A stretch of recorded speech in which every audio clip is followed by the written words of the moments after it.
Innal hamdalillah nahmaduhu wa nasta'inuhu wa nastaghfiruh wa na'udzu billahi min syururi anfusina wa min sayyiati a'malina may yahdihillahu fala mudhillalah wa may yudlil fala hadiyalah asyhadu an la ilaha illallah wahdahu la syarikalah wa asyhadu anna Muhammadan abduhu wa rasuluhu la nabiyya wa la rasula ba'dah.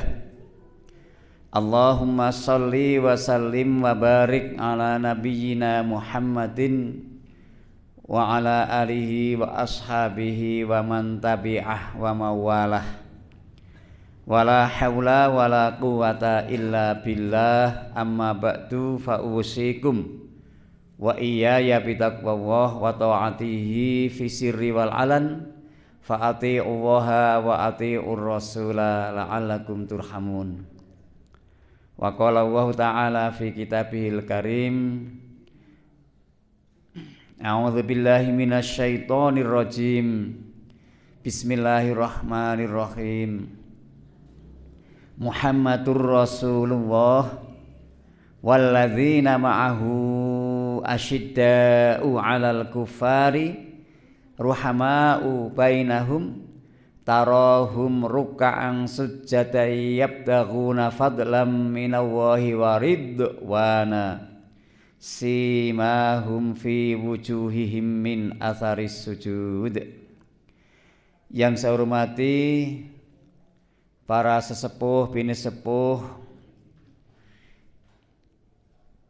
yang saya hormati Takmir Masjid Al-Manar, yang saya hormati para panitia kuliah subuh, hadirin hadirat jamaah kuliah subuh Ramadan 1444 Hijriah yang semuanya saya cintai, saya banggakan, yang senantiasa dirahmati oleh Allah Subhanahu wa taala.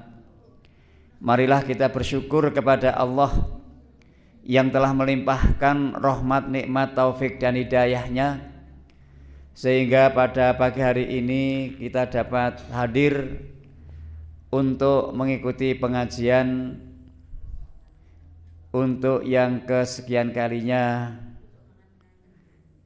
sejak awal berdirinya kuliah subuh ini sampai hari ini. Semoga kehadiran kita ini oleh Allah Subhanahu wa taala dinilai sebagai bagian dari amal soleh kita yang diterima dan diridhoinya. Salawat serta salam semoga dilimpahkan kepada Nabi kita Muhammad sallallahu alaihi wasallam, kepada keluarganya, sahabatnya, dan seluruh pengikut setianya. Semoga termasuk kita semua sampai di hari kemudian nanti. Selanjutnya saya sampaikan banyak terima kasih kepada pembawa acara yang telah memberikan waktunya kepada saya untuk menyampaikan pengajian pada pagi hari ini. Para Bapak dan para Ibu, pengajian kita pada pagi hari ini kita beri tema 5 karakteristik umat Nabi Muhammad sallallahu alaihi wasallam. 5 karakteristik umat Nabi Muhammad sallallahu alaihi wasallam. Karakter adalah ciri khusus yang dimiliki oleh seseorang atau barang atau daerah tertentu yang membedakan antara dirinya dengan yang lain. Dan masing-masing kita memiliki karakter sendiri-sendiri. Agama juga begitu. Agama Islam memiliki karakteristik sendiri yang membedakan dengan karakter agama-agama lain. Begitu pula pengikut Nabi Muhammad SAW ini juga punya karakteristik tersendiri yang tidak dimiliki oleh yang lain. Sebagaimana disebutkan dalam surat Al-Fatih ayat 29 yang sudah saya baca di muka tadi, bahwa karakter daripada umat Nabi Muhammad itu yang pertama asyidda'u 'alal kufar. Jadi Muhammad itu adalah utusan Allah, sedang orang-orang yang membersamainya mempunyai karakter asyidda'u 'alal kufar, tegas terhadap orang-orang kafir, tegas terhadap orang-orang kafir. Dalam hal ini adalah dalam hal akidah, dalam hal ibadah sudah ada ketentuannya sendiri-sendiri. Kita harus menolak tegas jikalau diajak berkeyakinan seperti keyakinan mereka, dan menolak dengan tegas dikala kita diajak beribadah sesuai dengan ibadah mereka. Karena kita sudah punya pedoman. Yang pertama adalah inna dina indallahil Islam. Sesungguhnya agama yang diridhoi, yang diterima di sisi Allah adalah hanyalah agama Islam. Dalam masalah ibadah sudah ada ketentuannya. Aku tidak menyembah apa yang kau sembah, dan kamu tidak menyembah apa yang ku sembah. Sebagaimana disebutkan dalam surat Al-Kafirun, la a'budu ma ta'budun. Ini tegas, tidak kemudian kita mencampurkan di dalam masalah-masalah akidah dan kita bareng melakukan amalan-amalan ibadah seperti amalan-amalan ibadah mereka, dan kemudian hari lain mereka beribadah seperti ibadah yang kita lakukan. Itu nanti bisa menjadi talbis. Apa talbis, Bu? Mencampur adukkan antara yang hak dan yang batal. Wala talbisul haqqo bil batil wa taktumul haqqo wa antum ta'lamun.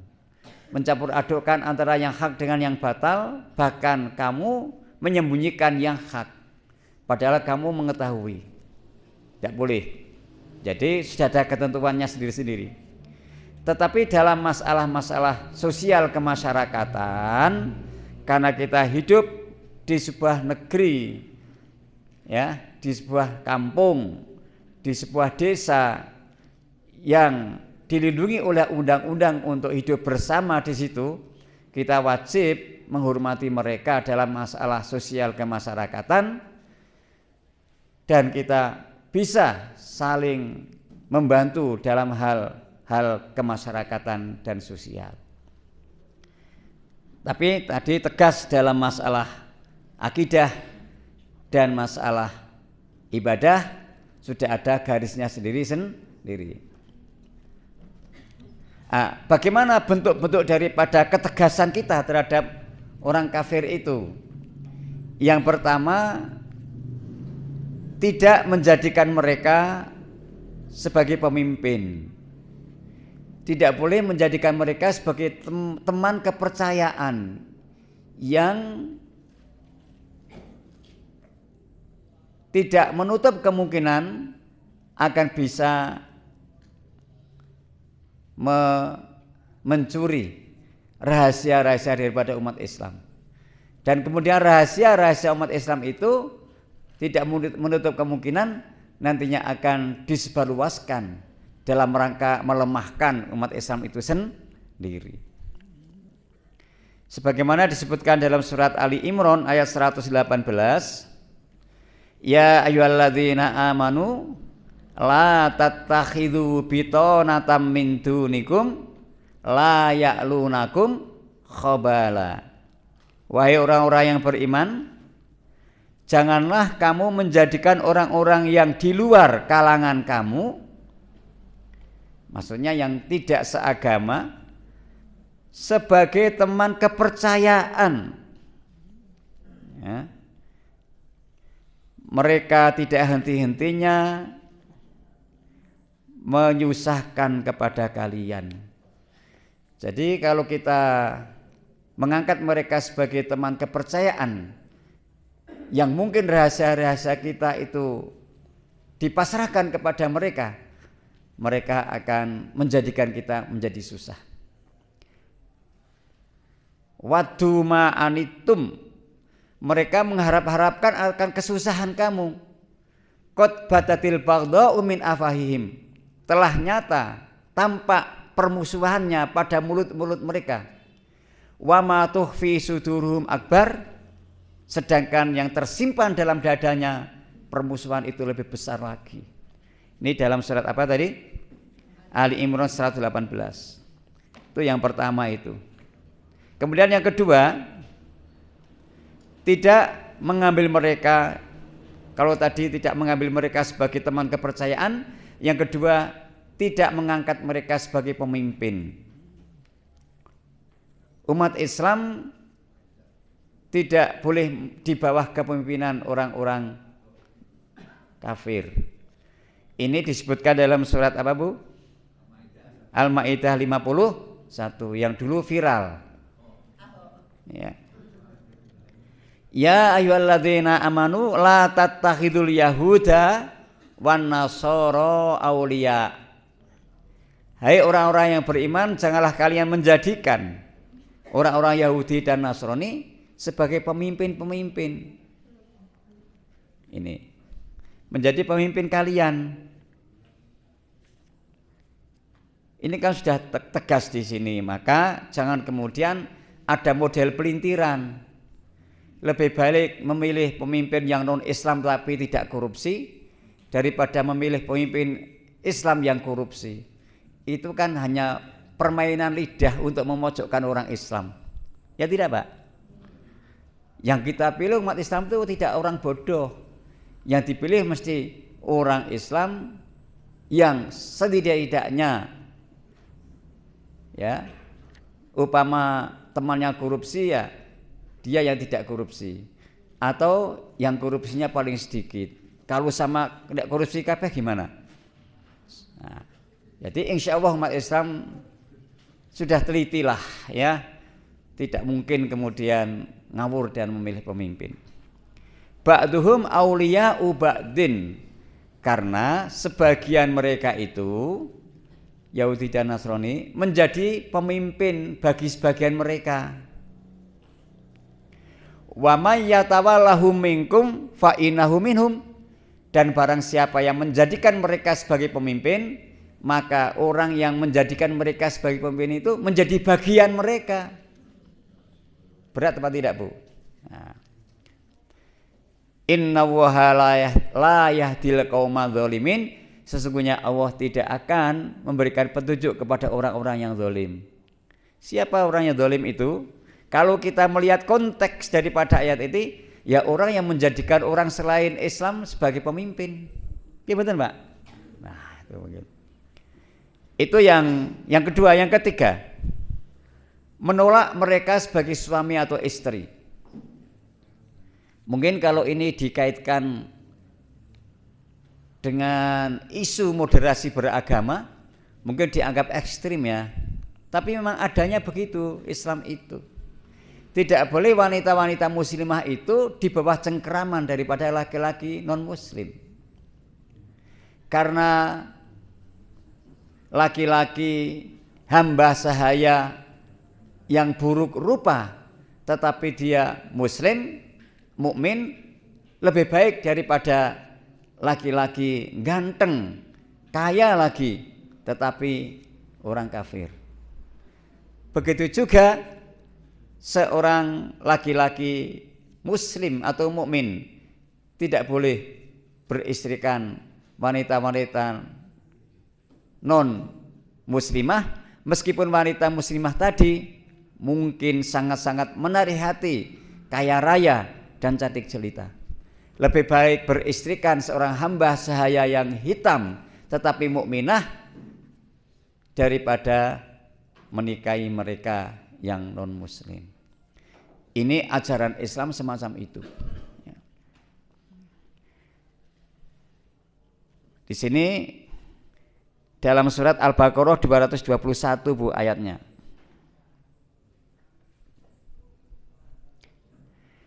Wala tangkihul musyrikati hatta yu'minna.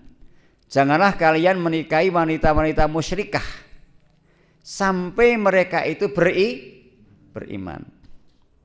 Wala amatun mu'minatun, dan sungguhlah hamba sahaya yang mukminah khairun, lebih baik, mim musyrikatin walau a'jabatkum, lebih baik daripada wanita musyrikah, wanita yang musyrik meskipun dia menarik hatimu.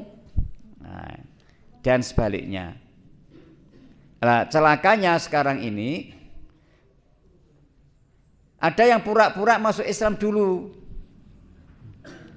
supaya bisa menikah di KUA. Karena menurut undang-undang perkawinan, perkawinan itu adalah sah manakala dilakukan menurut hukum agamanya dan dicatatkan. Bagi mereka yang beragama Islam dicatatkan di KUA, bagi mereka yang non Islam dicatatkan di catatan sipil. Itu peraturannya begitu. Lah, berhubung anak sama anak sudah pada senengnya, kalau tidak dengan dia tidak mau, ibunya akhirnya bingung, ayahnya bingung, pada lain agama, kemudian ditanting oleh ayahnya. Kamu boleh mempersunting anak saya, tapi syaratnya harus masuk. Dia masuk Islam di depannya Pak Kiai, disaksikan oleh 2 orang saksi dan mendapat sertifikat dari kantor urusan agama, syahadah. Tapi begitu menikah, sudah punya anak 2 atau 3, dia kembali ke agamanya. Istrinya diancam, kamu ikut saya atau kita cerai. Bagaimana? Sudah punya anak 3. Akhirnya, sudahlah mas, saya ikut mas saja. Korban, agamanya menjadi dikurbankan, juga anak-anaknya nanti mau tidak mau akan ikut ayahnya.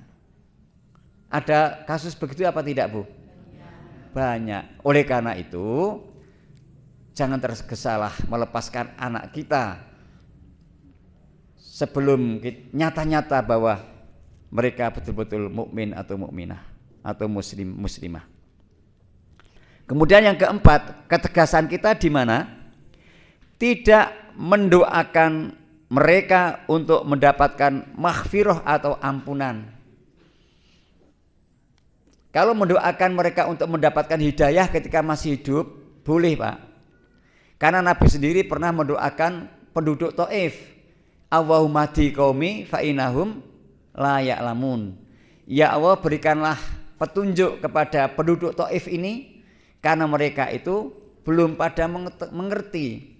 Mereka saya dakwai kemudian melempari saya dengan batu, dengan kotoran unta, dengan cibiran dan menghina. Itu karena mereka belum tahu. Maka kemudian didoakan supaya mendapat hidayah, boleh. Karena kasusnya adalah Nabi ketika mendoakan mereka penduduk Taif. Tapi kalau sudah meninggal dunia, mereka meskipun ayah kita sendiri, meskipun ibu kita sendiri, alhamdulillah ayah ibu kita mukmin muslim.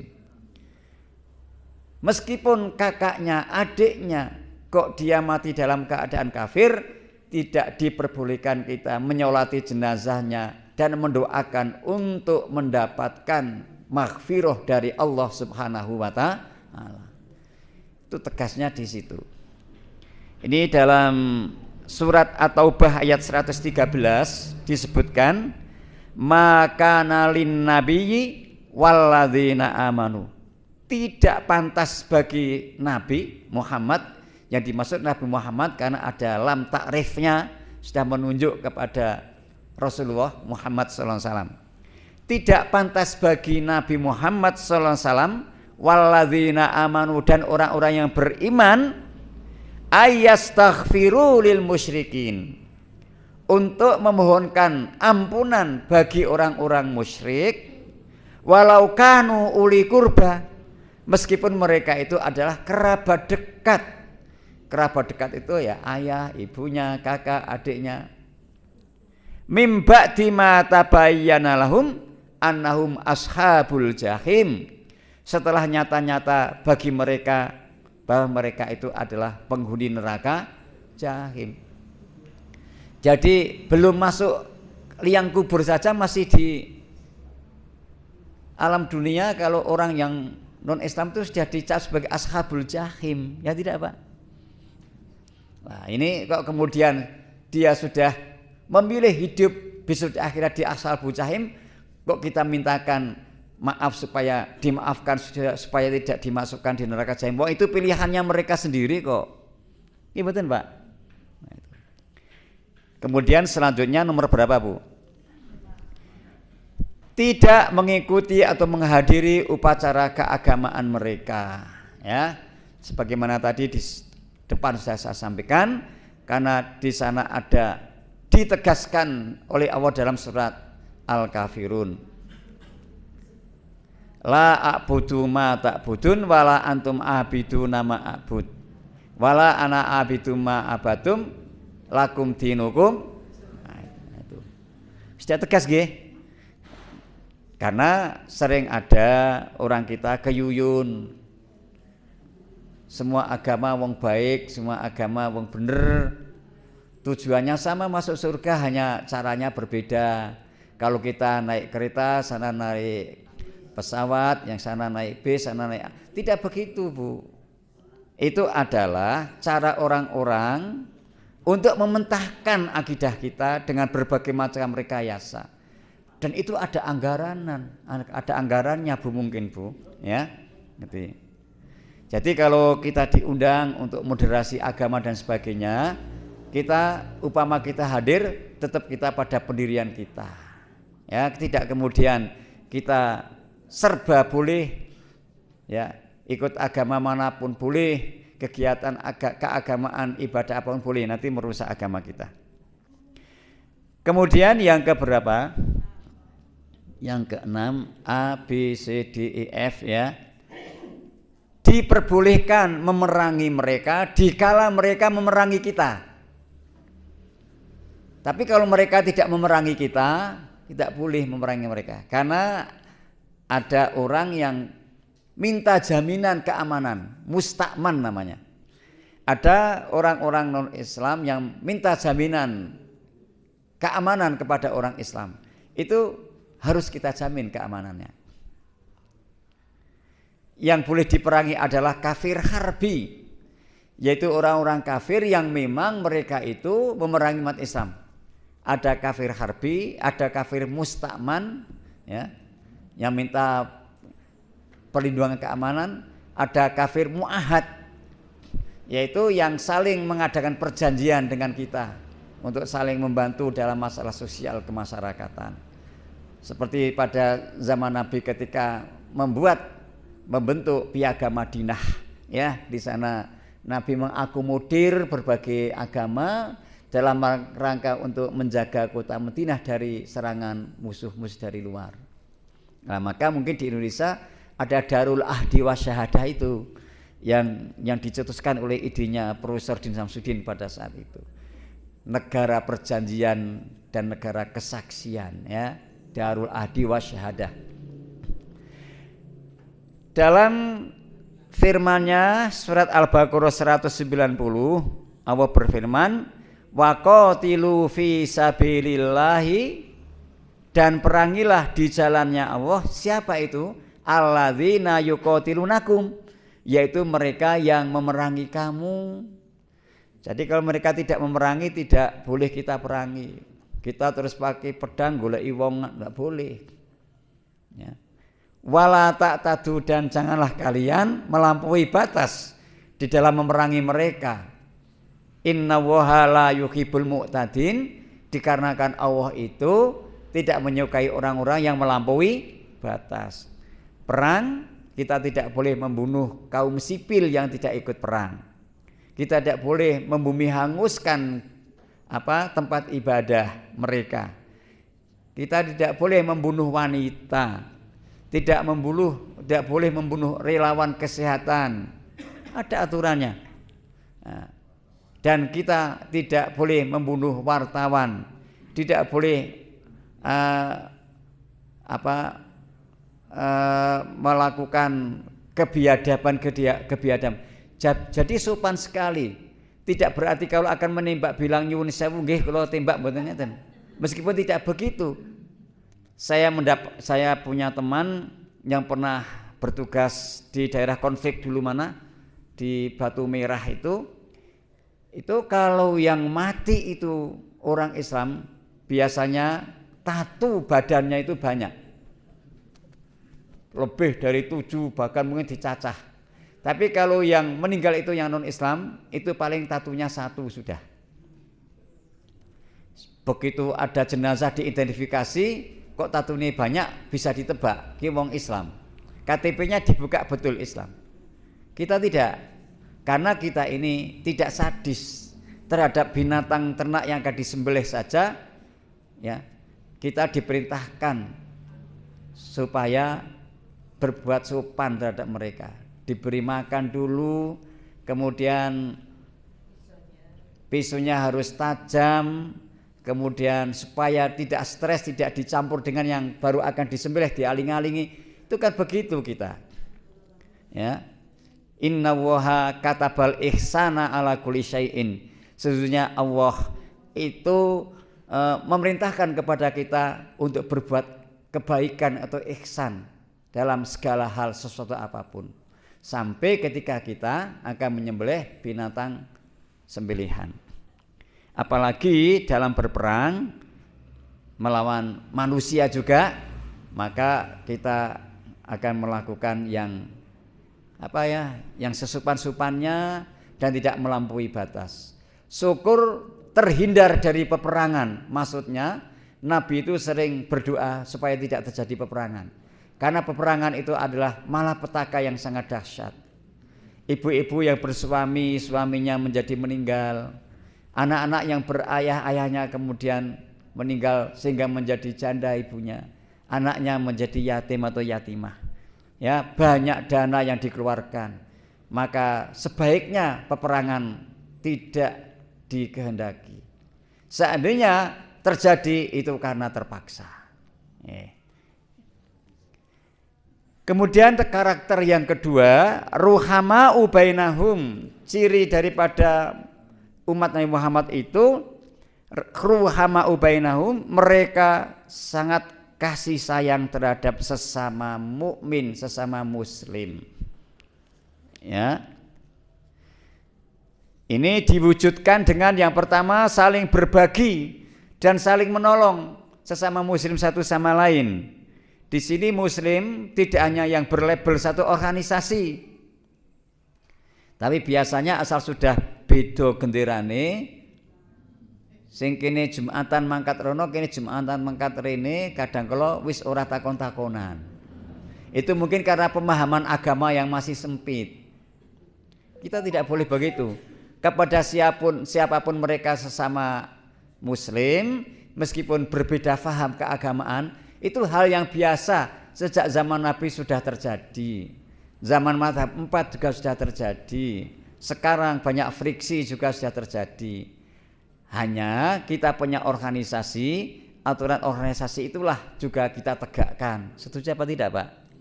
Karena kita punya organisasi. Tapi dengan tegaknya organisasi itu tidak mengurangi rasa hormat kita kepada sesama muslim. Memang ini masjid didirikan oleh kita dan dibangun oleh kita, ya diatur oleh kita, tidak apa-apa. Dilebeli masjid kita tidak apa-apa, memang kita yang membuat. Mereka toh sholat di sini juga boleh kok. Sebagaimana kita sholat di masjid mereka juga boleh. Nah itu. Jadi ini yang pertama.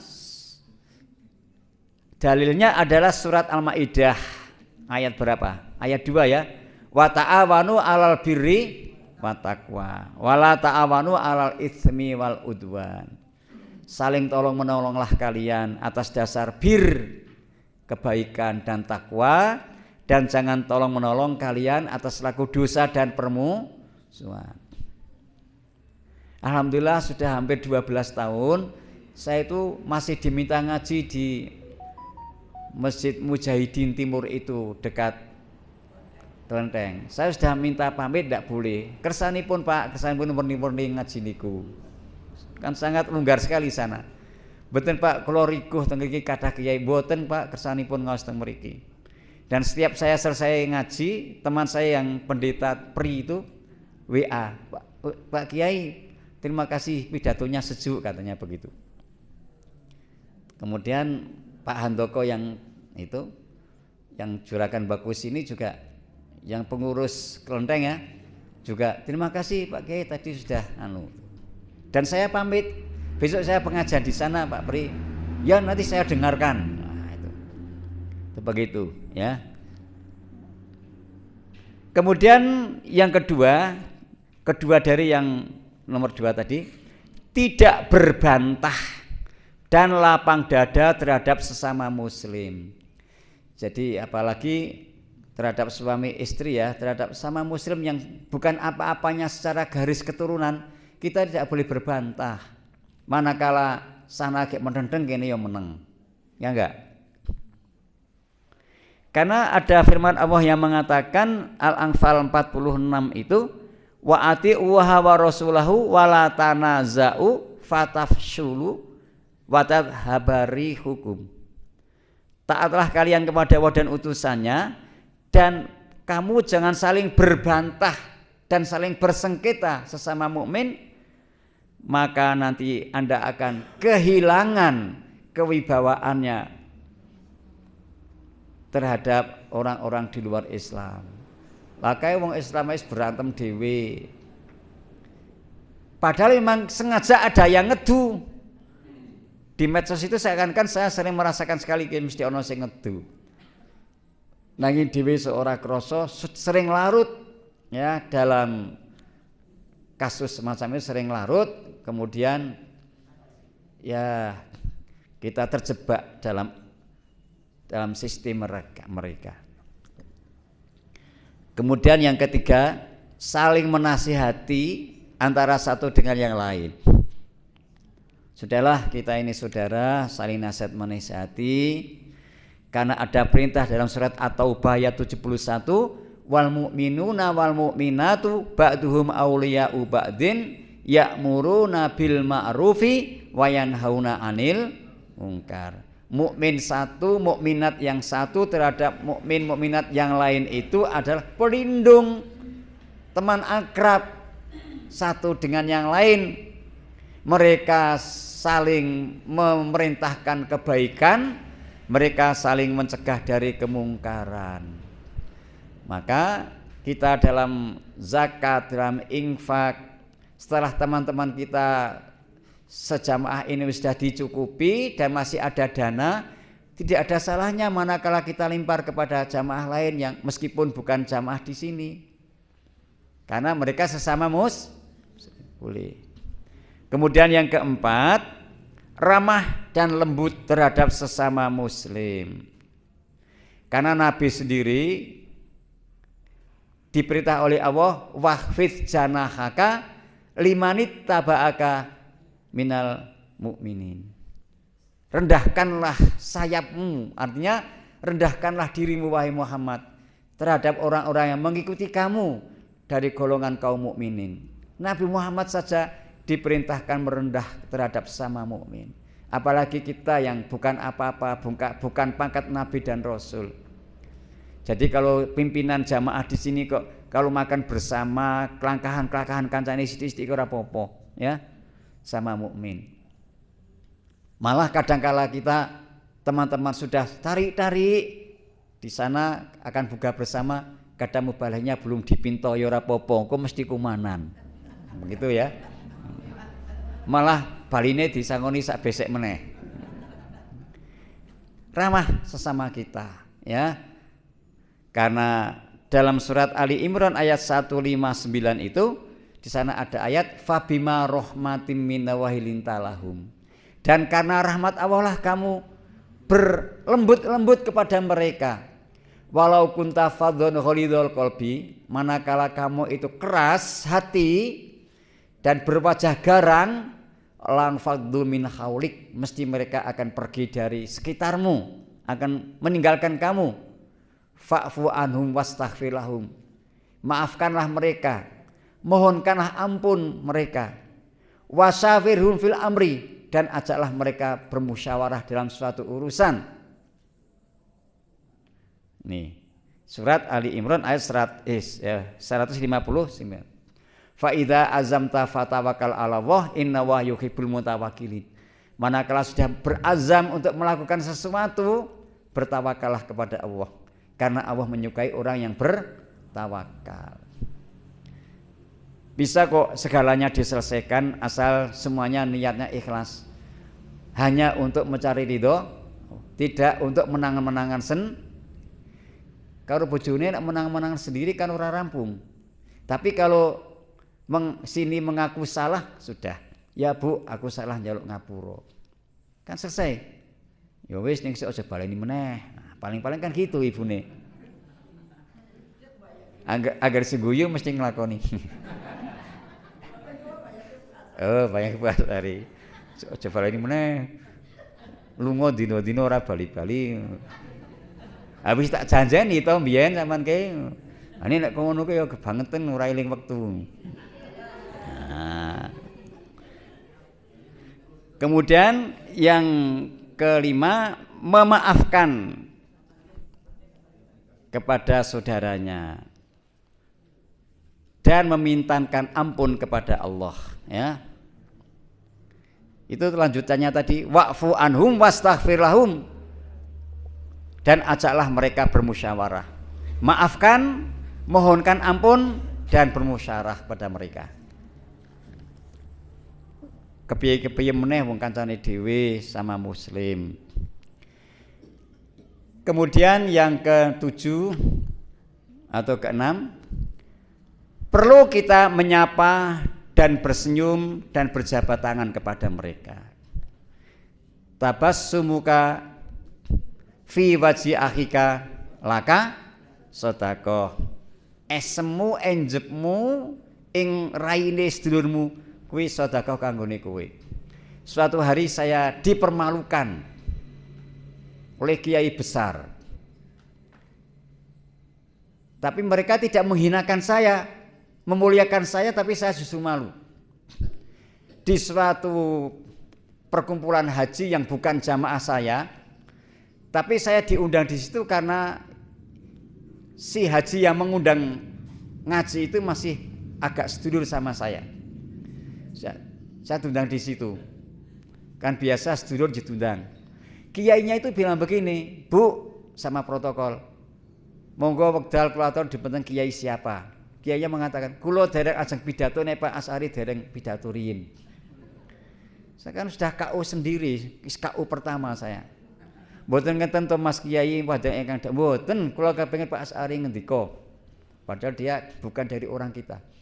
Artinya bukan dari sesama organisasi nggih, tapi penghormati saya sampai begitu. Mboten Kiai panjenengan kula mriki badhe ngaos. Mboten Ustaz Asy'ari riyin. Saya bicara diberi waktu, orang jauh dibagi waktu, saya juga bicara yang lancur tidak.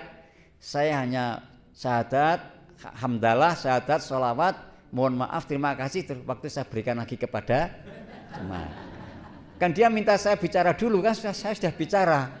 Pripun jenengan niku kula aturi wekdal kok mung sekedhik. Sing penting kula kan bermatur to Pak Kiai. Setelah itu ketika selesai saya mendengarkan biasa, Pak rungokke apik, saya di depan kantene kuwi saya guyu. Setelah itu selesai pengajian, lak daturi nak dahar. Dia nyekel centong dulu karena dia kiainya, dia ngladeni saya. Ini Ustadz monggo, dan orang-orang yang datang yang sepuh-sepuh dijepukke kabeh oleh dia. Saya sudah kalah 2 kali kan.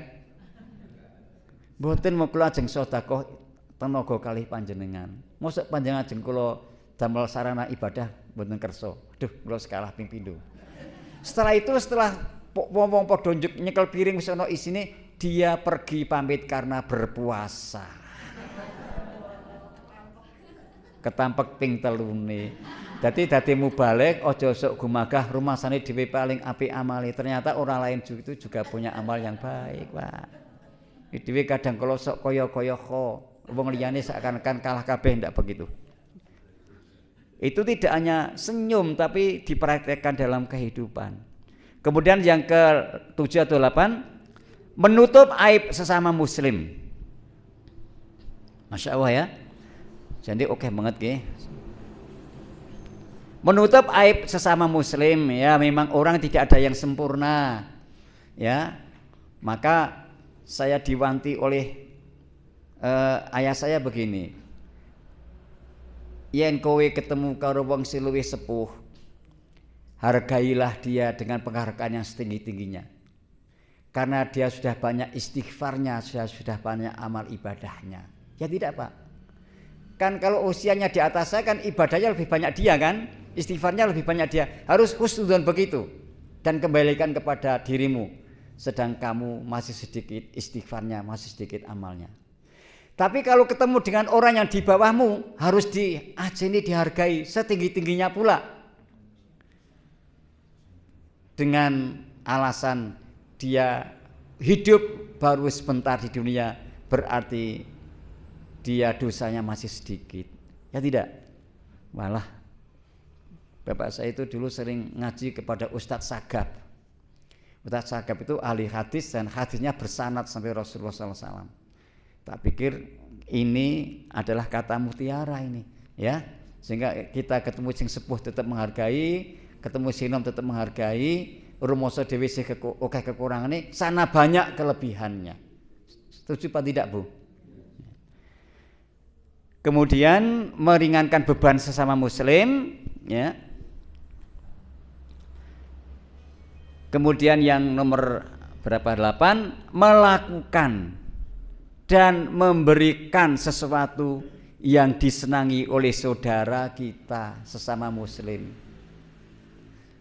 Jadi tidak sesuatu yang kita sudah tidak senang baru diberikan. Karena hadis mengatakan la yu'minu ahadukum hatta yuhibba li akhihi ma yuhibbu li nafsihi.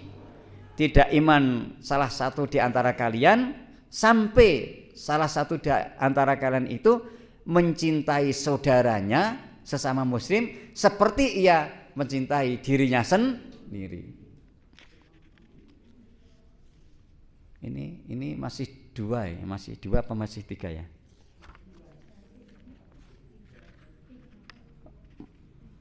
Masih 3 tidak selesai, insya Allah lebar bodong ya.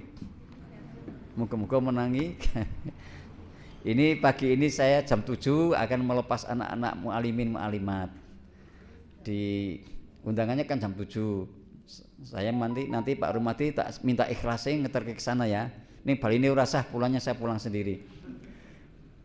Kemudian nanti jam 8:30 menerima mahasiswa kedokteran UMY yang koas di rumah sakit umum di Aula Jenderal Sudirman. Saya diminta hadir di sana karena saya termasuk pembimbing Padepokan di Temanggung.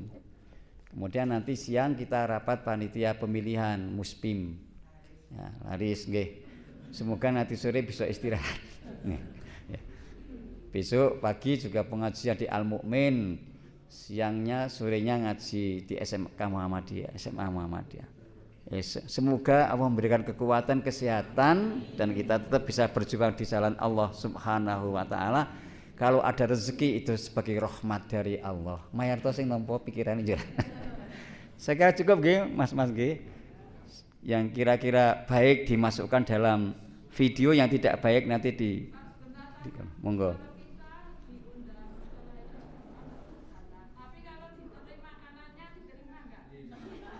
Ulangi lagi. Kalau dikirimi makanan, oh,